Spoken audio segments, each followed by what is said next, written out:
I never thought a single night could change everything I thought I knew about my marriage, trust, and respect. My name is Daniel, and for years, I had believed that loyalty and honesty were enough to safeguard a relationship. But that night at the annual office party proved otherwise. The party was lively, filled with laughter, clinking glasses, and the kind of casual conversations that mask tension beneath the surface.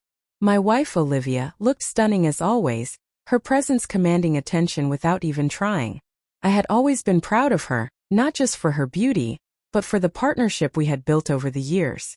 But I soon realized that appearances could be deceiving, and that the veneer of normalcy could hide dangerous intentions. It started subtly.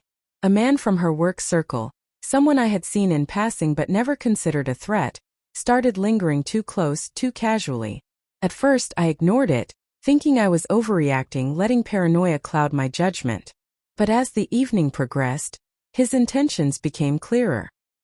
He laughed a little too loudly at her jokes, brushed past her with unnecessary closeness, and the look in his eyes was unmistakable. He was testing boundaries, seeing how far he could push without consequence. Then it happened. At the edge of the dance floor, with a playful grin, he made his move.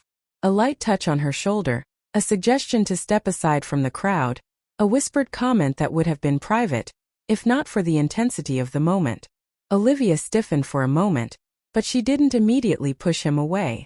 My heart sank.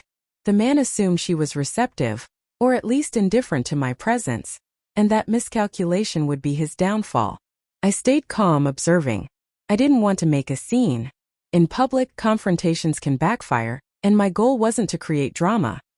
It was to protect the truth, safeguard my marriage, and ensure that boundaries were respected. Every move he made, every subtle encroachment, I catalogued silently, preparing myself for the right moment. Patience, I realized, would be far more effective than anger.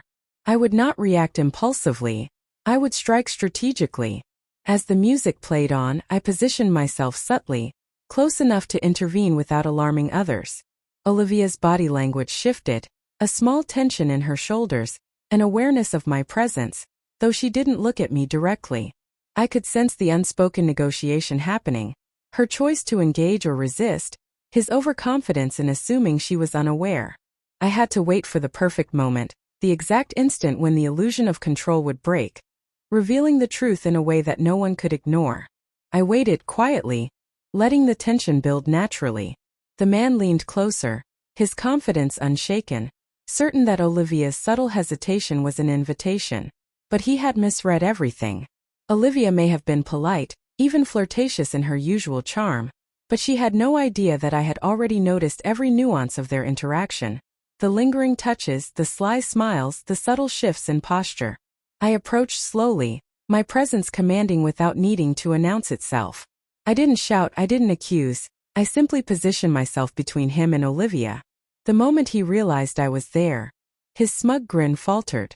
Confidence turned to uncertainty, arrogance to caution, and I saw the first flicker of fear in his eyes.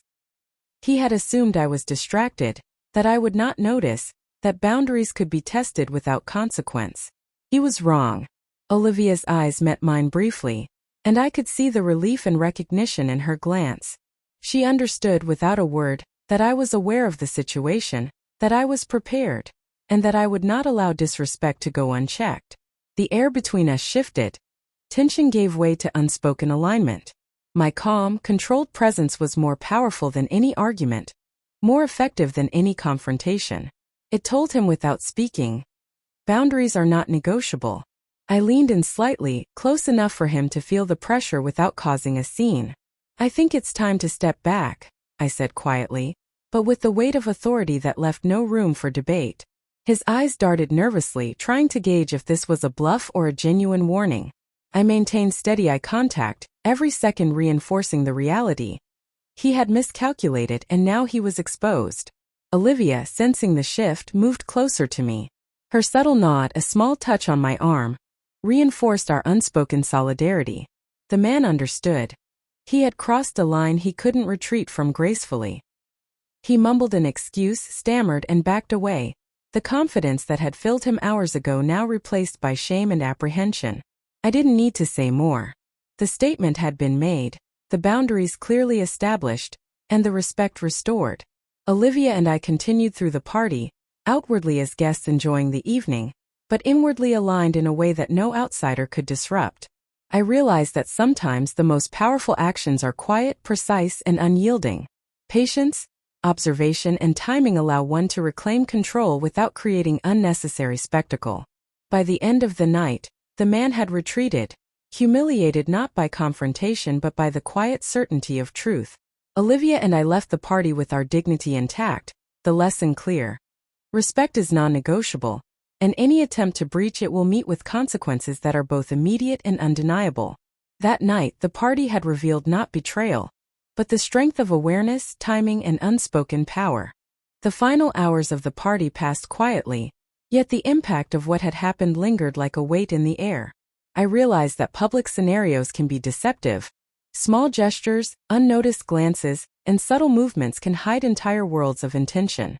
Vanessa's attempt to provoke tension or test boundaries had failed not because of confrontation or aggression, but because of awareness, timing, and strategic calm. After leaving the crowd behind, I spoke to Olivia in a low, reassuring tone. "You didn't do anything wrong. He misjudged the situation, not you," I said, my words carrying both comfort and gravity. She leaned against me, a mixture of relief and lingering tension in her eyes.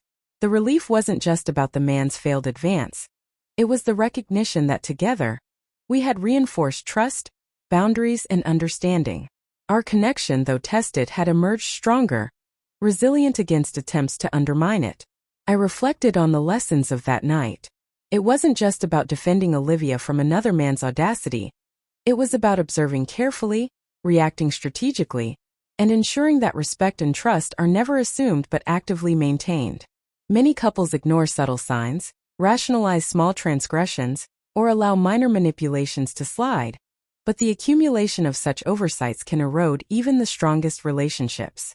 Awareness and timing, I realized, are the most potent defenses against deception and disrespect. In the days following the party, the man's attempts to interact with Olivia at work were limited, his confidence permanently shaken. The ripple effect of one evening had been profound. He had assumed that charm, proximity, and subtle intimidation could bypass both personal boundaries and marital fidelity. He had been wrong. The quiet authority of patience and observation had spoken louder than confrontation ever could.